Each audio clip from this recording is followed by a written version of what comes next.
बच्चों, आज हम आरोह भाग 2 के पाठ चार्ली चैपलिन यानी हम सब का पठन पाठन करेंगे, जिसके लेखक हैं विष्णु खरे जी। चार्ली चैपलिन एक विदेशी अभिनेता थे। चार्ली चैपलिन यानी हम सब पाठ का नाम विष्णु खरे जी ने ऐसा क्यों रखा? पाठ के नाम से ही यह व्यक्त होता है कि चार्ली चैपलिन हम जैसे ही थे। उन्होंने हमारे ही जीवन काल की घटनाओं को जिया है। उनकी फिल्मों को हम आज भी बहुत अधिक पसंद करते हैं। आइए देखते हैं चार्ली की फिल्मों की विशेषताएं। सर्वप्रथम मूक भाषा का प्रयोग। मूक भाषा का प्रयोग यानी कि उनकी फिल्मों में मूक भाषा का ही प्रयोग किया गया है। वह किसी भी प्रकार की उनकी फिल्मों में बातचीत नहीं की जाती थी। जो भी बातें होती थी वह सांकेतिक होती थी। दूसरा, हास्य और करुणा का अद्भुत सामंजस्य। उनकी फिल्मों में हास्य और करुणा का बहुत ही अधिक मेल पाया गया है।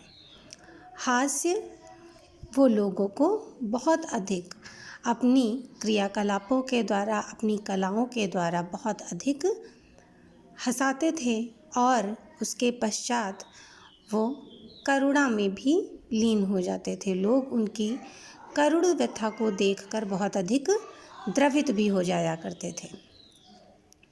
सार्वभौमिकता। सार्वभौमिकता अर्थात वह हर जगह पर प्रसिद्ध थे। उन्हें हर जगह पर बहुत अधिक मान दिया जाता था। उनकी फिल्मों को देखकर कभी यह महसूस नहीं होता था कि वह विदेशी हैं। वो हर जगह पर, हर देश में बहुत अधिक मान पाते थे। वह बहुत अधिक प्रसिद्ध भी थे। लोकतांत्रिक। लोकतांत्रिक यानी कि लोकतंत्र को भी उन्होंने एक रूप में संगठित कर रखा था। किसी भी लोकतांत्रिक दल में कभी ऐसा महसूस नहीं हुआ कि वह विदेशी हैं या उन बाहर के हैं। ऐसा कभी भी किसी भी देश में ऐसा नहीं माना गया। वो सभी को अपने जैसे ही प्रतीत होते थे, क्योंकि उनकी फिल्मों में आज के समय की, वर्तमान समय की ही का ही वर्णन होता था। तो चार्ली चैपलिन हमेशा अपनी फिल्मों में समाज की जो कुरीतियाँ थीं उनको निकाल कर बाहर लाते थे और उनको अपने हास्य और करुणा के द्वारा व्यक्त करते थे, जिससे लोग उससे परिचित भी होते थे और कभी कभी उन बुराइयों को वह दूर कर पाने में भी सक्षम होते थे। वर्ण व्यवस्था का तोड़ा। उन्होंने कभी भी अपनी फिल्मों को किसी वर्ण में विभाजन नहीं किया। उनकी फिल्मों को किसी भी वर्ण के लोग देख सकते थे, चाहे जिस वर्ण के लोग हों। किसी पर कोई बंदिश नहीं थी कि उनकी फिल्में देखना मना है, ऐसा कुछ भी नहीं था। वह सभी वर्ण के लोगों को देखने की अनुमति थी और लोग देख करके आनंद विभोर भी होते थे। जीवन का संघर्ष। उनका जीवन बहुत ही अधिक संघर्षमय रहा। उनके जीवन में उनकी माता बहुत अधिक महत्व रखती थी। उनकी माता ने अपने जीवन काल में बहुत अधिक कष्टों का सामना किया। वह एक द्वितीय दर्जे की कलाकारा थीं। वो अपने बेटे को बहुत अच्छी अच्छी बातें सदैव सिखाती रहती थीं। बहुत अच्छी अच्छी कहानियाँ सुनाती थीं, जिनसे उनको जीवन के लिए कुछ अच्छी अनुभव होते और अच्छी सीख मिलती थी।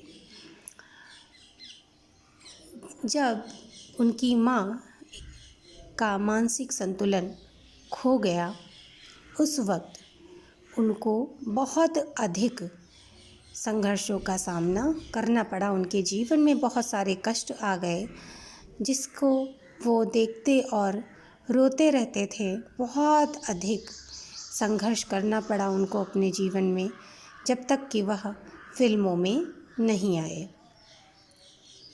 जीवन की वास्तविकता। उनकी माँ उनको जीवन की न जाने कितनी अनूठी कहानियाँ सुनाती रहती। उन्हीं कहानियों में से 2 ऐसे किस्से हैं जिनको उन्होंने अपने द्वारा ही लिखा है उनकी ऑटोबायोग्राफी में, और उन्होंने उसमें यह बताया है कि एक घटना तो उनके माँ के द्वारा बताई गई है जिसमें जब उनकी माँ जीसस के बारे में बताती हैं कि उनकी मृत्यु कैसे हुई थी, उनको किस प्रकार कीलों के द्वारा ठोक दिया गया था और उनका रक्त बहता रहा, किस प्रकार उनको कितना दर्द हुआ होगा, ये सारी बातें सुनकर उनका हृदय बहुत अधिक द्रवित हो उठता था और वो और उनकी माँ दोनों लोग रोने लगते थे। दूसरा एक वाक़या है जो वह खुद बताते हैं कि एक बार वो कसाई की दुकान से एक भेड़ भाग निकलती है, जिसको पकड़ने के लिए कसाई बार बार उसके पीछे भागता है। भेड़ इधर उधर भागती रहती है और कसाई उसको पकड़ने की चाह में बार बार गिरता पड़ता रहता है, जिसे देखकर लोग हंसते रहते हैं। अंततः वह भेड़ उस कसाई के द्वारा पकड़ी जाती है और उस कसाई उस भेड़ को लेकर अपनी दुकान में चला जाता है। चार्ली सोचते हैं कि अब उस भेड़ के साथ क्या होगा, जबकि वह जानते हैं कि उस भेड़ का अंत समय आ चुका है। तो वह यह सोचते हैं कि कुछ पलों पहले अभी यही भेड़ हादसे का मुद्दा बनी हुई थी और आज अभी कुछ समय पश्चात उसकी मृत्यु हो जाएगी। उसके साथ होने वाली घटना के बारे में सोचकर उनका हृदय करुणा से भर उठता है। लेखक का कहना है कि शायद यही एक घटना थी जिसके कारण उन्होंने अपने जीवन में हास्य के पश्चात करुणा का मेल करना, उसका सामंजस्य करना बहुत अच्छे से सीखा। चार्ली कभी भी किसी भी दूसरे व्यक्ति का मजाक नहीं उड़ाते थे। हास्य का पात्र वह स्वयं बनते थे, स्वयं ही अपने ऊपर ही लोगों को हंसाते थे अपनी कलाकारी के द्वारा। प्रत्येक वर्ग के चहेते, वह प्रत्येक वर्ग के चहेते थे, चाहे वह बच्चे हों, चाहे युवा हों, चाहे बूढ़े लोग हों, सभी के बीच में वह बहुत अधिक पसंद किए जाते थे। सभी लोग उनकी फिल्मों को बहुत ही प्रेम से देखते थे। जब वह हंसाते थे तो लोग हंसते थे और जब करुणा का दृश्य होता तो लोग रोते भी थे। चार्ली के साथ लोग हंसते और चार्ली के साथ रोते थे।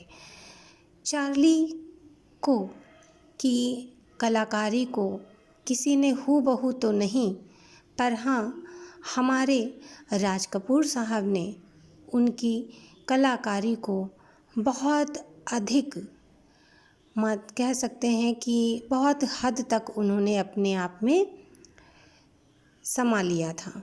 उन्होंने मेरा नाम जोकर जैसी फिल्में बनाई और उनकी जैसी ही एक्टिंग करके उन्होंने अपने आप को हमारे भारत का चार्ली चैपलिन सिद्ध किया।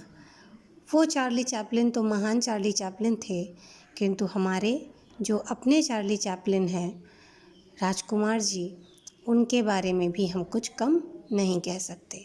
वह भी बहुत अधिक पसंद किए गए, उनकी कलाकारी को भी बहुत अधिक पसंद किया गया। हिंदी फिल्मों के चार्ली चैपलिन राज कपूर साहब को ही कहा जाता है। चार्ली चैपलिन की उपाधि मिलना ही अपने आप में एक बहुत अधिक उपलब्धि है। तो चार्ली चैपलिन के विषय में आज हम सब ने जाना। आपका गृह कार्य है चार्ली चैपलिन की विशेषताओं को अपने शब्दों में व्यक्त करें। धन्यवाद।